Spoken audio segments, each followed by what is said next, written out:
Warahmatullahi wabarakatuh. Alhamdulillah. Wassalatu wassalamu ala Rasulillah Muhammad ibn Abdillah wa ala alihi wa sahbihi wa man walah. Subhanaka la ilma lana illa ma 'allamtana innaka antal alimul hakim.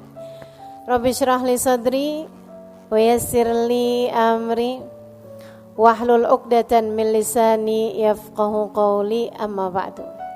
Para teman-teman semua yang hadir di sini, ibu-ibu, kakak-kakak, adik-adik, anak-anak, yang semoga semuanya dirahmati, dicintai Allah Subhanahu wa taala, dimuliakan, disyafaati Nabi besar Muhammad sallallahu alaihi wasallam insyaallah. Amin ya rabbal alamin. Dan pada hari ini kita punya tema wanita berkelas surga. Saudaraku sekalian saya muliakan, seperti yang tadi saya sampaikan, pilihannya tuh cuma dua, surga atau neraka. Surga kita belum pantas, tapi neraka kita gak kuat.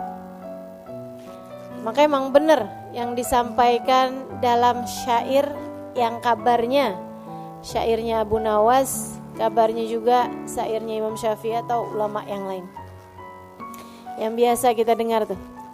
Ilahi lastulil firdausi ahla wala aqwa ala naril jahimi fahabli taubatan waghfir dunubi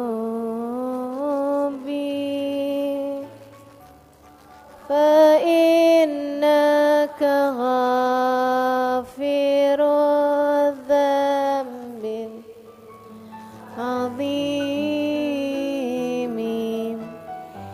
Ilahi lastulil firdausi ahla. Ya Allah, belum pantas diri ini masuk surga.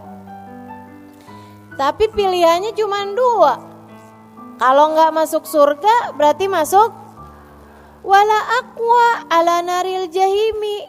Tapi suruh masuk neraka juga kita nggak kuat ya Allah. Fahabli taubatan waghfir dunubi. Yang bikin kita gak pantas masuk ke dalam surga ini karena dosa-dosa kan. Dosa-dosa bikin orang pantasnya masuk neraka. Kalau gitu fahabli taubatan. Ya Allah, karuniakanlah kepada kami taubat.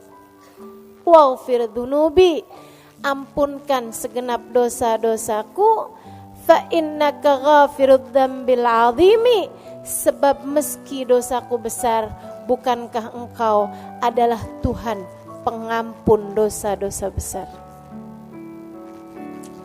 Saudaraku sekalian saya muliakan, karenanya kita minta sama Allah, ya Allah, biar kata belum pantas, dipantes-pantesin apa ya Allah. Walaupun belum kelasnya masuk surga, dikelas-kelasin, anak bawang gak apa-apa ya Allah.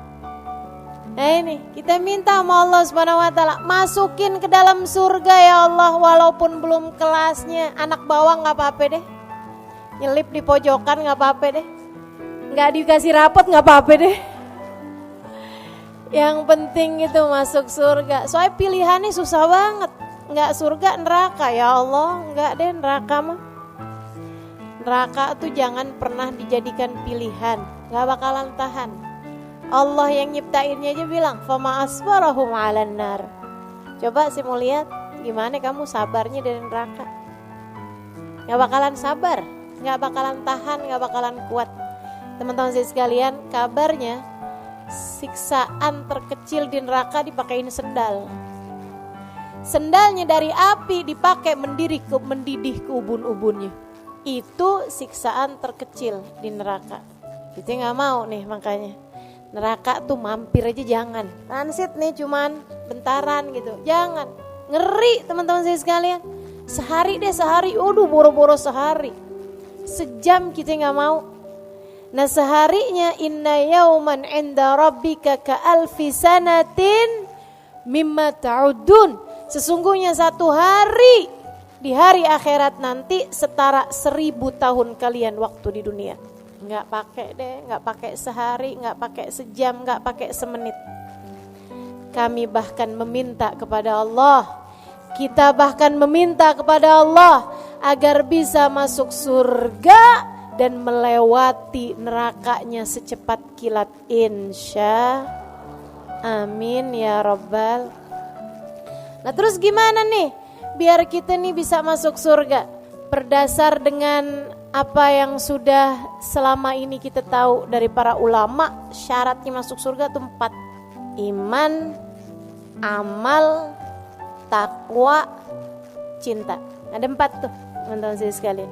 Yang pertama iman, itu kayak daftar. Kita kalau mau pendaftaran kan ada pertanyaannya tuh.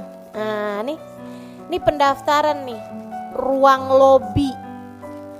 Mau masuk ke surga ada daftarnya. Daftarnya pakai apa? Iman. Kalau kamu gak punya imannya gak tembus pendaftaran. Imannya kepada siapa? La ilaha illallah Muhammad Rasulullah. 2 kalimat syahadat tidak terpisahkan. Makanya sampai-sampai ada tuh, saya pernah dengerin seorang ulama menyampaikan, kalau kamu cinta sama seseorang gak mau pisah sama dia, kalau lagi pisah ucapkan la ilaha illallah, dia ucapkan Muhammad Rasulullah. Suami istri misalnya gitu ya, suami mau pergi kemana, kita ngarepin mudah-mudahan baliknya ke rumah kita, jangan ke pintu orang. Kita bilang la ilaha illallah, dia bilang Muhammad Rasulullah. Insya Allah. Kenapa gitu? Insya Allah baliknya tuh kembali. Kenapa? Sebab kalimat la ilaha illallah dengan Muhammad Rasulullah itu tidak terpisahkan. Gitu. Boleh diamalin ya Ustazah? Silakan aja. Habis ini mendadak-dadak semua orang ngomong sama saya, la ilaha illallah Ustazah. Jadi nih pendaftarannya adanya di iman. Imannya 2, gak boleh dipisahin. Tuhanmu Allah, Nabimu Muhammad. Teman-teman sekalian saya muliakan, kalau udah 2 ini gak beres, 2 ini gak bener, 2 ini gak pas, maka gak bisa masuk dalam surga. Entah itu di la ilaha illallah atau itu di Muhammad Rasulullah. Punya la ilaha illallah doang, tapi gak punya Muhammad Rasulullah. Dia sih beriman Nabi Muhammad nabinya, tapi meyakini ada nabi lain sesudah Nabi Muhammad. Namanya Mirza Ghulam Ahmad dari India. Kalau nabi dari India kita gak percaya, gitu kan ya. Nah ini ada nabi, oh terkenal agamanya, namanya Ahmadiyah. Orang-orang yang imannya Nabi Muhammad diakuin sebagai nabi, tapi sesudah Nabi Muhammad ada nabi lain lagi, namanya Mirza Ghulam Ahmad. Wah ini bukan nih, dia nih gak lolos masuk di pendaftaran. Nah sono gak bisa, gitu ya. Atau misalnya la ilaha illallahnya benar, tapi Muhammad Rasulullahnya enggak, nabinya cuman sampai Nabi Isa. Oh gak masuk, gak masuk, gitu kan ya. Sebab Nabi Isa sendiri, orang kalau gak percaya sama Nabi Muhammad berarti gak percaya juga sama Nabi Isa. Kenapa gitu? Sebab Nabi Isa tuh bilang, sesudah saya akan ada nabi yang wajib kalian imani, namanya Muhammad. Kata Allah dalam Al-Quran, wa mubashiran birasulin ya'ti min ba'di ismuhu Ahmad.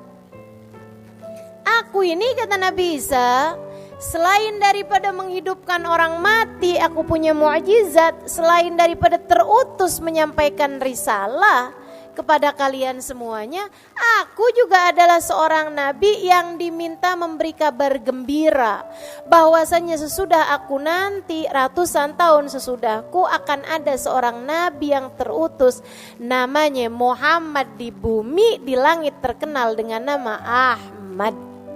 Jadi kalau gak percaya sama Nabi Muhammad, berarti gak percaya juga dong sama Nabi Isa. Sebab Nabi Isa memberikan kabar gembira tentang Nabi Muhammad. Jadi teman-teman sekalian, nih syarat imannya la ilaha illallah tambah Muhammad Rasul. Kalau enggak beriman sama Nabi Muhammad atau percaya sih sama Nabi tapi tidak memuliakan Nabi.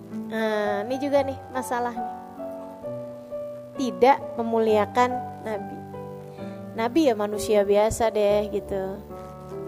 Nabi bisa bikin salah, Nabi bisa dikuasai hawa nafsu. Nih, yang begini nih, bermasalah sama imannya teman-teman sekalian.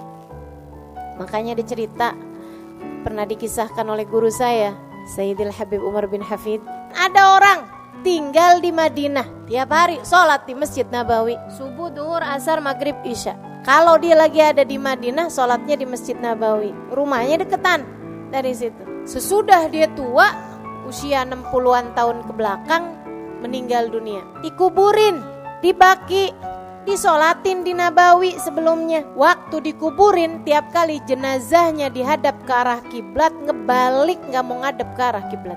Dikuburin lagi, balikin lagi, dihadepin ke arah kiblat, ngebalik lagi, diganjel pakai kayu, ngebalik sama kayu-kayunya, diganjel sama batu, ngebalik sama batu-batunya. Ditanyakan kepada para ulama zaman tersebut, mereka mengatakan ma arada rabbukum illa hadza faf'alu. Ya udah, emang Allah maunya gitu, biarin aja. Jadilah dia jenazahnya menghadap membelakangi kiblat. Syekh, kalau kayak gini nih kenapa? Katanya warga masyarakat. Syekhnya bilang berarti tidak mukmin di hadapan Allah, tidak muslim di hadapan Allah. Kenapa Syekh? Nah tuh saya gak ngerti. Silahkan tanya kepada keluarganya, tanyain kepada istrinya. Istrinya bilang, waduh laki saya tuh bagus, sholatnya bener, amal dia punya. Dia bilang orangnya baik, sama keluarga baik, gak pernah ninggal, jauh dari dosa-dosa. Ghaira annahu, hanya aja ada sebabnya saya rasa. Dia bilang tiap hari ngiter-ngiter di Masjid Nabawi, sholat tiap waktu di Masjid Nabawi, tidak pernah sekalipun berziarah ke makam Nabi Muhammad. Enggak punya cinta kepada Nabi, enggak punya Muhammadur Rasulullah yang mendarah daging dalam hatinya. Dia kira Nabi hanyalah seorang penyampai wahyu Tuhan yang tidak perlu dicinta, tidak perlu dihormat. Dia hanya condong kepada la ilaha illallah, tidak kepada Muhammad Rasulullah. Banyak nih, sekarang tambah banyak, memiliki kecondongan hanya kepada la ilaha illallah, tidak kepada Muhammad Rasulullah. Kalau udah urusannya cinta menabi, dibid'ah-bid'ahin seada-adanya. Orang bersuka cita, bersolawat, memuji-muji Nabi, dia yang gak terima.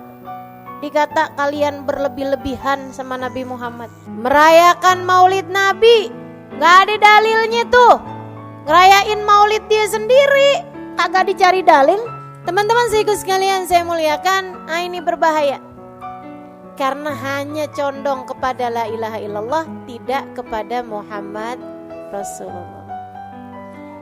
Kita hormat kepada Nabi Muhammad, kita iman kepada Nabi Muhammad, kita cinta kepada Nabi Muhammad, sama halnya dengan kita iman kepada Allah, kita hormat kepada Allah, dan kita pun tentu saja cinta kepada Allah.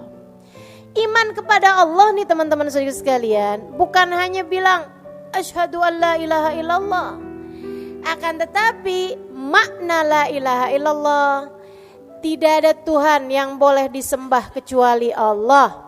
Kita tidak sujud kecuali kepada Allah. Kita tidak patuh butuh kecuali kepada Allah. Sebab kita meyakini tidak ada pemberi kehidupan kecuali Allah. Tidak ada pengatur kehidupan kecuali Allah. Tidak ada pemberi rizki kecuali Allah. Tidak ada penentu jodoh kecuali Allah. Jadi orang yang beriman kepada Allah gak ada ceritanya cinta ditolak dukun bertindak. Karena dia tahu gak ada ceritanya jodoh saya ditikung sahabat sendiri gitu. Gak ada ceritanya tuh. Orang yang beriman faham makna la ilaha illallah adalah la haula wala quwata illa billah. Gak ada kekuatan mendatangkan kebaikan, gak ada kekuatan menghindar dari keburukan kecuali semuanya dari Allah. Gak ada. La mani' lima atait wala mu'ti lima manat wala radda lima qadait. Tidak ada yang bisa memberi jika Allah hendak menghalangi. Tidak ada yang dapat menghalangi ketika Allah hendak memberi. Tidak ada yang dapat menolak apapun yang telah menjadi keputusan Allah. Pun teman-teman saudaraku sekalian, orang yang beriman kepada Allah faham bahwasanya rezeki semuanya aturan dari Allah. Pembagian dari Allah. Nahnu qasamna bainahum. Kami udah bagi-bagi ma'isyatahum, penghidupan dunia mereka nih udah kami bagi, udah kelar. Rizqukum fis sama wa ma tu'adun. Kata Allah, rizki kalian udah selesai saya atur dari langit, dan semua yang sudah kalian dijanjikan udah selesai aturannya dari langit. Gak ada ceritanya rizki kita dimakan orang. Kalau dimakan orang berarti bukan rezeki kita, rezeki dia. Maka imanmu harus kamu perbaiki teman-teman saya sekalian. Waduh, ini suami di PHK, makan apa kita? Wah, kita nih kalau keluar dari perusahaan ini, makan apa kita? Waduh, makanya ada banyak orang-orang yang mendewakan atasannya. Ada orang-orang yang semacam menyembah pekerjaannya. Ada orang-orang yang menjadi abd, menjadi budak bagi uang, bagi harta, bagi dinar, bagi dirham. Ini yang dikhawatirkan Nabi Muhammad alaihissalam. Katanya Nabi Muhammad alaihissalam, inna likulli ummatin ijil, wa ijil ummati ad-dinar wa dirham. Setiap umat rasa-rasanya punya sesembahan lain selain Allah. Dan sesembahan umatku ad-dinar wa dirham, uang dan harta. Nih yang dijadikan sesembahan sama umat ini teman-teman sekalian. Maka imanmu itu adalah syaratmu menuju ke dalam surga. Pastikan kamu sudah memiliki kadar yang benar dari keimanan.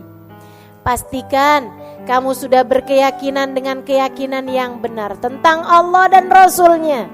Sebab itu adalah gerbang pertama, pemeriksaan pertama, pendaftaran pertama bagi kelayakanmu untuk masuk ke dalam surga. Ayo beriman. Saudaraku sekalian, jangan pernah lepas dari hati.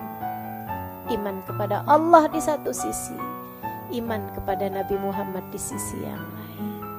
Cinta kepada Allah di satu sisi, cinta kepada Nabi Muhammad di sisi yang lain. Bahagiamu dengan Allah, bahagiamu dengan Nabi Muhammad. Iman yang nomor 1. Jadi sekalian saya muliakan, yang kedua apaan tadi? Amal. Bukan cuman iman tapi gak pernah dikerjain. Amalin kalau udah tahu. Allah perintahkan sholat, kerjain. Allah perintahin puasa, kerjain. Allah perintahin tutup aurat, kerjain. Allah perintahin sedekah, kerjain. Teman-teman saya sekalian, amal soleh. Sebab memang benar, kita ini bisa masuk surga dengan rahmatnya Allah atau dengan syafaat Rasulullah. Akan tetapi bagi-bagi jatah surga, katanya Allah, adkhulul jannah birahmati waqtasimuha bi'amalikum. Dalam hadis qudsi Allah berfirman, masuklah kalian ke dalam surga dengan rahmatku. Silahkan bagi jatah surga kalian dengan amal perbuatan kalian. Nah kalau kita imannya punya amalnya kagak, keleleran di surga. Kayak udah masuk hotelnya tapi kita belum booking kamarnya. Kan begitu ya? Keleleran kita. Teman-teman saya sekalian, di hotel nih tapi di lobi doang. Kagak enak ya?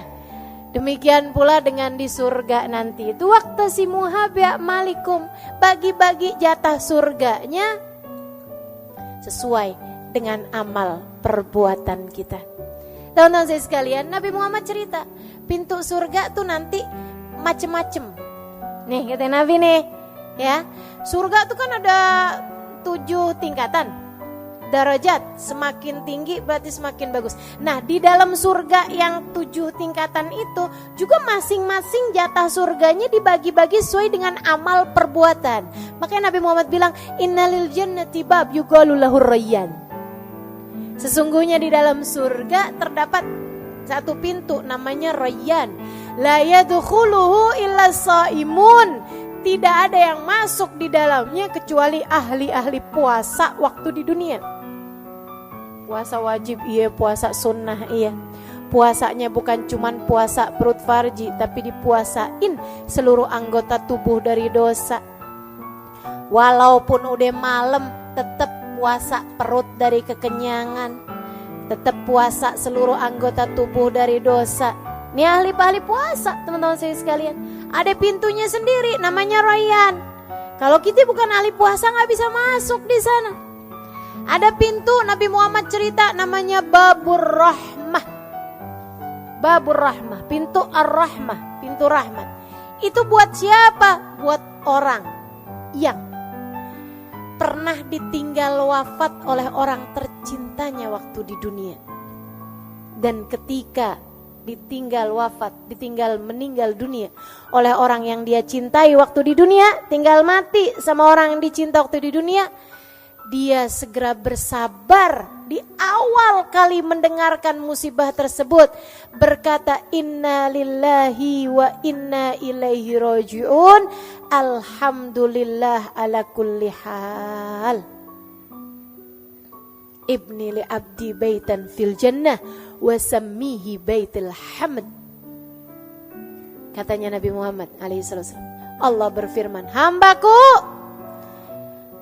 wahai malaikatku, bangunkan untuk hambaku sebuah rumah di surga. Kasih nama rumah tersebut Baitul Hamd, rumahnya orang yang pandai berterima kasih kepada Allah. Kekasihnya meninggal, dia tetap berterima kasih juga kepada Allah. Karena dia faham apapun yang terjadi adalah yang paling baik yang Allah berikan pada hambanya. Masya Allah. Jadi teman-teman saya sekalian, ada pintunya sabar, ada pintu buat ulama, ada pintu buat orang-orang ahli dakwah fillah, ada pintu buat anak yang berbakti kepada orang tua, ada pintu buat orang-orang ahli jihad fisabilillah, ada pintu buat para pembaca Al-Quran dan pengamal Al-Quran, ada pintu-pintunya teman-teman saya sekalian. Dan buat istri yang solehah, yang dia bakti kepada suaminya, bikin ridho suaminya, sampai suaminya merasa bahwa hidupnya seperti berada di surga bersama dengan istrinya yang solehah tersebut. Teman-teman saya sekalian yang saya muliakan, dia junjung, dia muliakan suaminya. Jadi istri yang benar-benar mampu membahagiakan suaminya, kalau meninggal dunia boleh pilih pintu surga manapun yang dia inginkan. Bebas, kamu bebas milih pintu surga manapun yang kamu inginkan. Masya Allah. Bu, para istri, ini kita bisa masuk surga jalur pintu khusus nih. Boleh milih teman-teman saya sekalian. Ayu mamratin salat farda, samat syara, wa ta'at zawjaha, faltadkhulil jannah min ayyi babin sya'at. Kalau ada seorang istri, dia benar sholatnya, fardunya, dia benar puasa Ramadannya, Yang bolong-bolong ditambalin sesudahnya, karena dia mens, karena dia nifas, dia bayar sesudah bulan Ramadannya. Dia gak punya puasa sunnah banyak-banyak, dia gak punya sholat sunnah banyak-banyak, tapi dia punya amal ibadah berupa menyenangkan suaminya, sampai suaminya ridho kepada dia. Nanti kelak kalau masuk surga boleh milih pintu surga manapun yang dia inginkan. Kata Nabi Muhammad SAW. Tapi emang ya, nih kalau belum kawin sih belum tahu rasanya. Kayak gampang. Betul apa enggak? Ini yang belum kawin nih. Saya pengen kawin biar bisa masuk surga dari jalur pintu khusus. Yang belum kawin. Yang udah pada kawin nih, ya Allah kayak kagak bisa dah lewat pintu yang nono. Ternyata jadi istri bukan main-main. Bener-bener itu ya. Ya Allah. Emang suami ini emang bener-bener pintu surga, teman-teman sekalian. Emang bener-bener jalan surga, beneran dah. Dan karena surga itu mahal, emang susah mau masuk dari jalur yang ini nih, sampai mikirnya kayak begini, jalur lain aja dah. Ya Allah. Dah para istri ya, kalau suamimu lagi nyenengin, emang jalan surga mah enak gitu. Kalau suamimu lagi rada nyebelin, emang jalan surga mah berat gitu. Tapi biar kata berat kita jalanin, ya enggak? Hadiahnya surga, teman-teman saya sekalian. Jadi kalau lagi kesel-kesel sama suami, ingetin diri aja surga. Suami lagi marah-marah, kita senyum aja, bayangin surga gitu. Gak apa-apa. Suami lagi ada nyebutin nama salah satu yang ada di kebun binatang, biarin dia aja, surga. Saya gak mau balas, saya gak mau. Insya perlu amal soleh, teman-teman saya sekalian. Perlu amal soleh. Sampai-sampai nih, waktu Nabi Muhammad cerita kayak begitu, ada sahabat nanya. Nabi Muhammad tuh cerita, jadi kamu kalau masuk surga, tuh yang namamu ada di pintu situ bakal memanggilmu. Tenang, kamu gak usah susah-susah tuh nyari nama kita ada di mana. Gak usah teman-teman. Begitu kita masuk surga, pintu yang ada nama kita di situ bakal manggil. Halim-halim terus, gitu. Ya kan contohnya kan mesti yang enak-enak, biar jadi doa. Gitu ya. Jadi tuh pintu bakalan manggil, teman-teman sekalian. Begitu kan? Nah, kalau yang istri yang solehah nih, ya itu dia, boleh jalan, boleh milih pengen masuk yang mana gitu. Saudaraku sekalian yang saya muliakan. Nah, ini nih. Nabi waktu cerita itu sampai ada sahabat acung tangan. Rasul mau nanya dong, kenapa kata Nabi? Ada gak Rasul? Dari baiknya nih orang sampai semua pintu surga manggil dia, ada gak itu? Kata Nabi Muhammad, ada. Dia adalah Abu Bakar As-Siddiq. Semua pintu surga manggil dia, teman-teman. Ya Allah, luar biasa, benar ya, sahabat baginda kita Nabi Muhammad SAW. Yang satu ini sambilan mikir gitu, kita gimana nih ya? La ilaha illallah. Mudah-mudahan dah biar keterima sama Allah, biar dirahmati sama Allah, biar disayangi sama Rasulullah. Kali-kali gitu dicariin, ya enggak? Amin ya Rabbal. Baik tuh, satu tadi apa? Dua, pastikan ada yang bisa kita andelin. Pastikan bahwa amal ibadah kita itu juga ada yang bikin kita jadi pantas masuk surga. Sabar-sabarin teman-teman saya sekalian. Emang yang namanya ibadah mah karena jalan menuju surga tuh kan, jadinya kan berat tuh. Namanya ibadah memang berat. Tahajud ngantuk, ya enggak? Puasa lapar. Semua ibadah memang kayak begitu. Hadir pengajian Gua tuh gak pada males gini ya Allah. Jadi teman-teman sekalian tuh amal soleh. Kemudian yang ketiganya apa tadi? Takwa. Saudariku sekalian saya bilang, apa tuh takwa? Jauhi dosa. Itu takwa.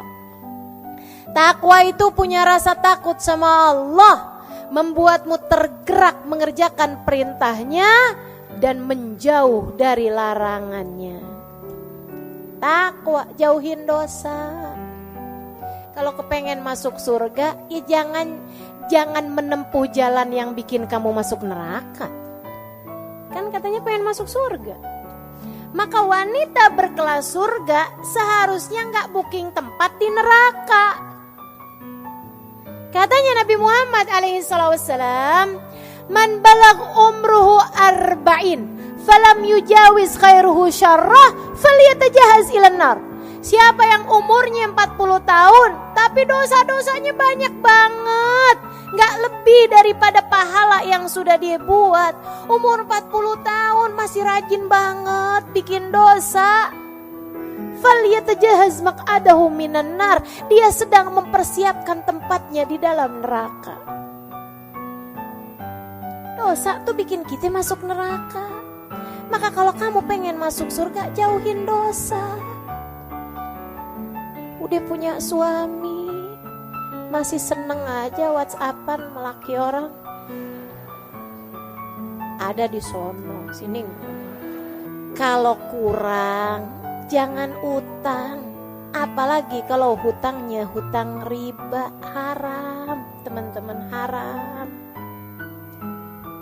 Haram. Itu dosa paling parah tuh, dosa riba. Serem banget. Dalam Al-Quran, ini saya kasih tahu ya, buat siapapun yang suka berhutang, apalagi kalau sampai hutangnya sampai hutang-hutang yang pakai ada ribanya, teman-teman saya sekalian. Utang yang sama temen aja, yang kalau dia lupa alhamdulillah, yang kalau dia nggak nagih-nagih berasa dapat rezeki hamba solehah. Nih teman-teman saya sekalian, itu aja bahaya loh, bisa nyegah kita dari surga, apalagi hutang riba. Saya kasih tahu, saudara sekalian saya muliakan, dalam Quran tuh ada 2 dosa yang Allah ancam. Dalam Quran ya, ada 2 dosa yang Allah ancam. Kalau kamu gak berhenti, kamu ngajak perang denganku, kata Allah. Ada 2 dosa. 1 dosa bunuh Nabi. Bunuh Nabi.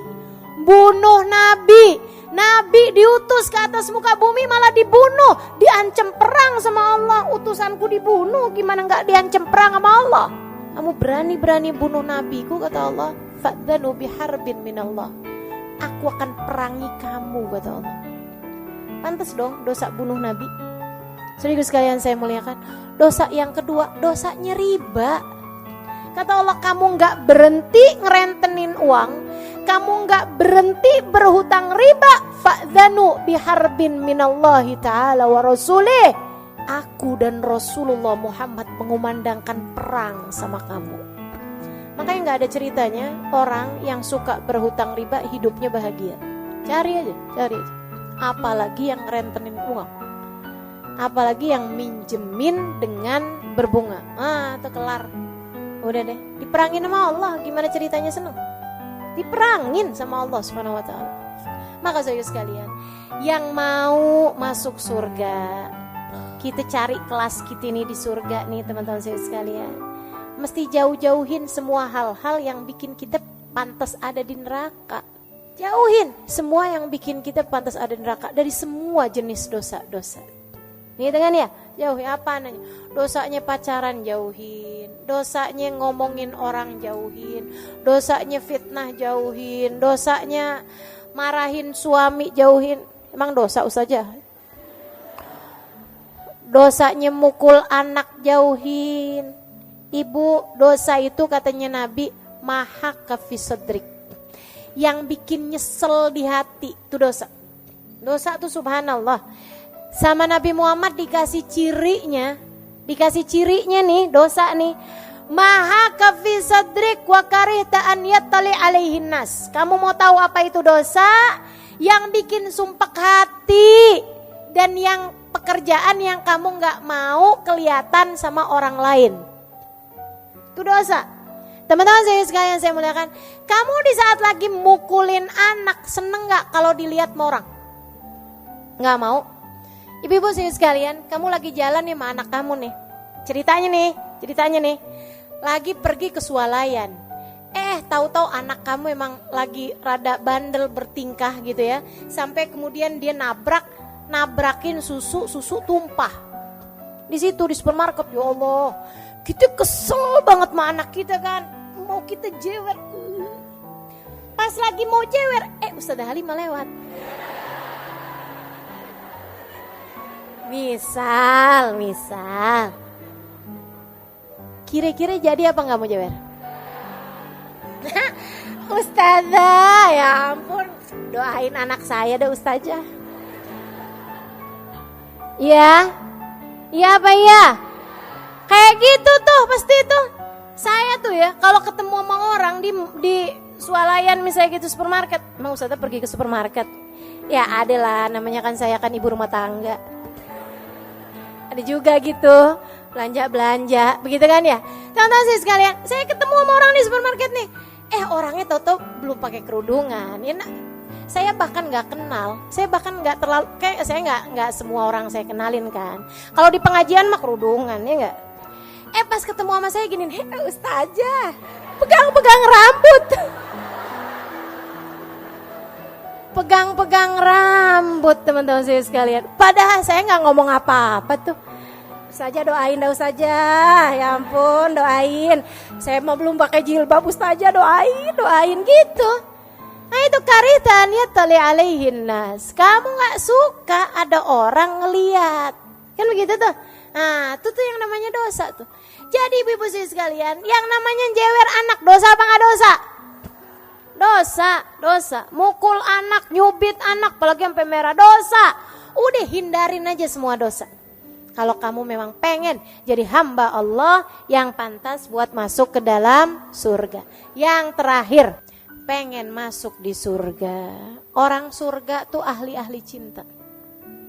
Cinta sama Allah, cinta sama Rasulullah, cinta sama apapun yang dicinta sama Allah, cinta sama siapapun yang dicinta sama Rasulullah. Tuh caranya buat masuk surga. Kalau kamu pengen masuk surga tapi sama itu sebel, sama no gak cocok, sama no gak demen, sama si itu bawaan pengen berantem mulu, kamu belum dapet persyaratannya, belum lulus persyaratannya teman-teman saya sekalian. Surga itu tempat kasih sayang. Wa qalu salama, tuh ahli surga tuh. Qalu salama, mereka selalu hanya akan berkata salam, damai, bahagia, senang, gitu. Ketemu senyum tuh ahli surga. Saudaraku sekalian saya muliakan, kata Nabi Muhammad, innakum lan tadkhulul jannah hatta tu'minu. Kalian gak bisa masuk surga kecuali kalau kalian beriman. Walan tu'minu hatta tahabbu. Kalian gak bakal beriman kecuali kalau kalian saling cinta. Syarat mutlak buat masuk surga harus punya cinta. Siapa yang kita cintai? Semuanya kecuali setan. Semua mesti kamu cintai. Bahkan gak cuman manusia teman-teman saya sekalian, malaikat kamu mesti cinta. Kan begitu ya? Abis gitu makhluknya Allah, binatang-binatang aja kita mesti cinta sama binatang. Cintai kucing, jangan dipukulin sapu mulu. Kan begitu ya? Cintai binatang-binatang, cintai makhluk hidup, pepohonan pun kamu mesti cintai. Kan begitu ya? Saudaraku sekalian saya muliakan, jangan nebang hutan sembarangan, jangan bakar-bakar hutan. Kan begitu tuh. Nih, kita mesti cintai makhluk Allah Subhanahu wa taala semuanya. Yang kita nggak perlu cinta cuman setan. Meskipun kebanyakan dari kita orang kita benci, setan kita friend. Ngefriend sama setan. Ya Allah, segala yang dibisikkan setan kita percaya mulu. Udah deh, nggak usah pergi ngaji. Mendingan hari Minggu kayak begini kita ke mall aja deh. Bener juga ya. Dia friend sama setan. Giliran diajakin sama temennya kita pergi ngaji yuk, ogah. Kan kita friend. Ya tapi gimana gitu. Jadi ternyata dia friend sih sama temennya, tapi lebih nge-friend lagi sama tuh teman-teman saya sekalian. Kamu mesti berhias cinta. Cintai semua orang. Cintai siapapun, teman-teman saya sekalian. Cintai suamimu lebih daripada cintamu kepada siapapun, laki-laki. Cintai kedua orang tuamu lebih daripada cintamu kepada siapapun. Cintai anak-anakmu, ia akan dapat menjadi keterusanmu, kelanjutan ibadahmu ketika kamu sudah meninggal dunia nanti. Cintai guru-gurumu, kalau tidak karena mereka, kamu tidak mengerti jalan menuju surga. Cintai orang-orang di sekelilingmu, mereka adalah saksi-saksimu di atas muka bumi ini. Saksi-saksi kita di atas muka bumi ini. Baik yang kamu lakukan kepada mereka, maka akan baik pula lah penyaksian mereka untukmu di hari akhirat nanti. Jelek yang kamu lakukan kepada mereka, maka akan direpotkan kamu dengan penyaksian keburukan-keburukanmu kelak di hari akhirat nanti. Maka teman-teman saudara sekalian, syarat menuju surgamu ada 4. Laksanakanlah itu dalam kehidupanmu. Miliki iman yang dapat membuatmu faham tidak ada sesuatu terjadi kecuali dengan izin Allah, dan bahwa manusia yang seharusnya kamu ikuti jalannya di atas muka bumi ini, kamu hormati lebih daripada siapapun. Imam bagi kehidupanmu adalah bagindamu Nabi besar Muhammad sallallahu alaihi wa ala alihi wasallam. Kemudian yang kedua, milikilah amal soleh, amal perbuatan, bergegaslah, fastabiqul khairat, lakukan amal-amal ibadah. Salah satunya adalah berusaha untuk bangun sebelum subuh dan mengerjakan tahajudmu, teman-teman saudariku sekalian, sebab itu adalah waktu intim antaramu dengan Allah Subhanahu wa taala. Kemudian yang ketiganya, takwa. Jauhilah perbuatan-perbuatan dosa, ia akan dapat menarikmu menuju neraka. Dan yang terakhir, cintailah semua hamba-hamba Allah Subhanahu wa taala, wabil khusus cintailah umat Nabi besar Muhammad sallallahu alaihi wasallam yang kamu berharap kelak beramai-ramai masuk ke dalam surga Allah bersama dengan mereka semua. Rabbana zalamna anfusana wa illam taghfir lana wa tarhamna lanakunanna minal khasirin. Rabbana atina fid dunya hasanah wa fil akhirati hasanah wa qina adzabannar. Da'wahum fiha subhanakallahumma wa tahiyatum fiha salam. Akhiru da'wana anil hamdulillahi rabbil